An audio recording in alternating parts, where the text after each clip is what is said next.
Magandang hapon! Kumusta po? Narito po ulit ang update natin para sa lagay ng ating panahon.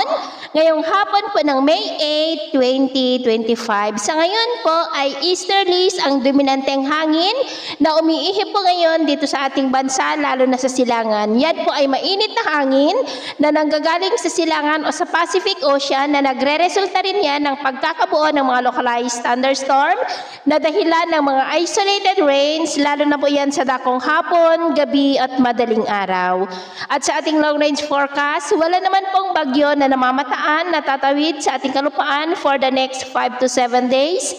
Pero hindi pa din inaalis ang posibilidad na may mabuo ulit na panibagong banta ng sama ng panahon sa silangan ng ating bansa sa susunod na mga araw. At ang development po niya ng ating babantayan kung matutuloy po o hindi. At sa lagay ng ating panahon, ngayong hapon po ay nakakaranas ng cloudy skies with isolated rains.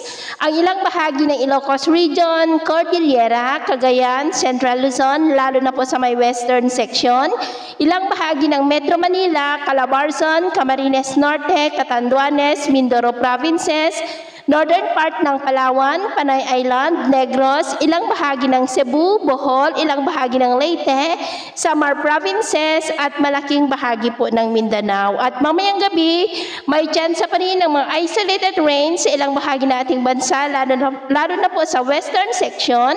Kaya mag-ingat po tayo dahil posible pa rin ang mga banta po ng mga pagbaha at pagguho ng lupa. At sa atin naman pong mga baybayin, wala naman po tayong nakataas na namang gale warning signals, pero iba yung pag-ingat lamang po kung papalaot tayo para po mas makaiwas sa mga sakunang pangkaragatan. So, ito lang latest update natin sa araw na ito. At pumili si James na nagsasabing sa kahit na pagsubok po na darating sa ating buhay, huwag po tayong mawawalan ng pag-asa. Thank you and God bless!